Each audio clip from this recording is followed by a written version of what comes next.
Olá, eu sou Isabel Alonso, sou nutricionista. Vou colocar aqui em cima o número do meu CRN.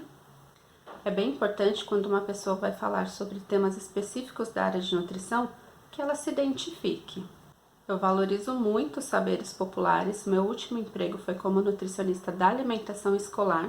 Eu aprendi bastante com as merendeiras. Mas quando se trata de redes sociais, é bom a gente sempre tomar cuidado com as informações que está recebendo.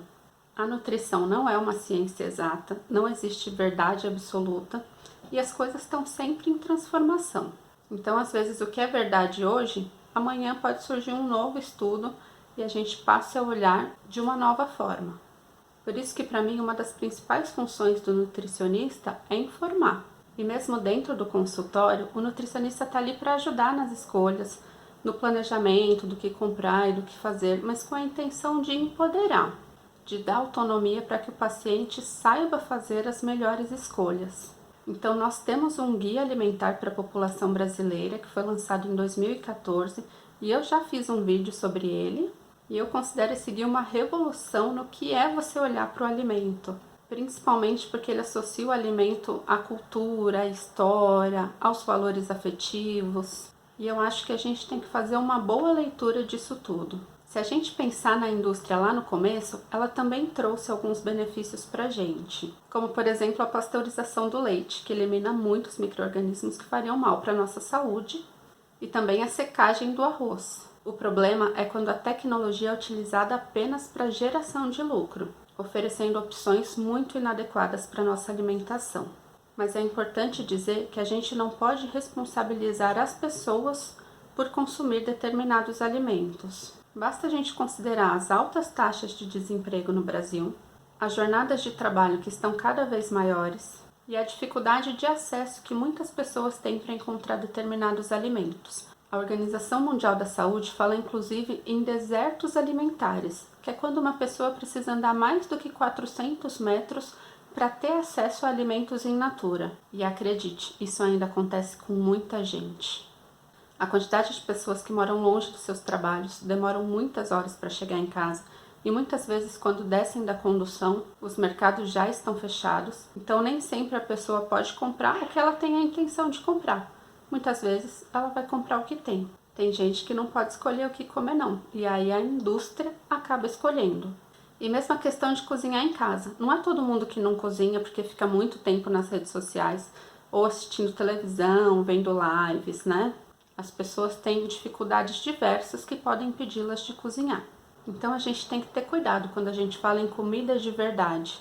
Hoje em dia a gente considera comida de verdade os alimentos in natura e minimamente processados, de acordo com a classificação nova utilizada pelo Guia Alimentar, mas às vezes o ultraprocessado é a única coisa que a pessoa tem em casa. E aí a gente está dizendo que isso não é comida de verdade? Ou então quando a gente diz comida de verdade é aquilo que a sua avó consideraria como comida. Mas já não é toda avó que ainda consegue manter as tradições daquelas populações mais antigas. A minha avó mesmo fazia gelatina quando a gente era criança.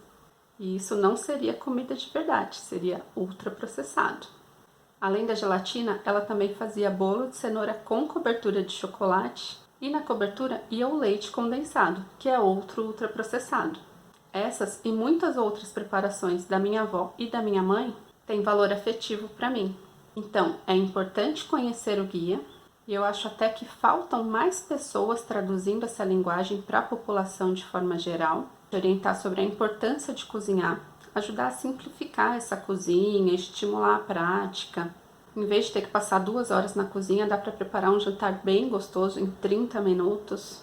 Um macarrão cozido na hora, por exemplo, pode ser tão rápido quanto um macarrão instantâneo. Enfim, cozinhar é revolucionário e confere muita autonomia para as pessoas poderem escolher melhor o que vão colocar no prato, porque assim a gente aprende também a importância do valor afetivo que os alimentos têm. É muito mais interessante, por exemplo, o nutricionista ajudar o seu paciente a encontrar alimentos orgânicos num preço mais acessível, ver se não existe nenhum coletivo nas comunidades próximas que trabalham com punks, e assim resgatar muitos alimentos que acabaram saindo da nossa prática alimentar. Incentivar as pessoas a criar o hábito de olhar os rótulos dos alimentos. Se você vê na lista que o primeiro ingrediente é açúcar, já não é um alimento muito interessante, porque os ingredientes que vêm primeiro são os que estão em maior quantidade. Então, o que a gente chama de terrorismo nutricional é justamente essa questão dos alimentos proibidos, das dietas mais malucas, jejum intermitente. Tudo isso vai trazer muito mais prejuízos para a sua saúde do que benefícios.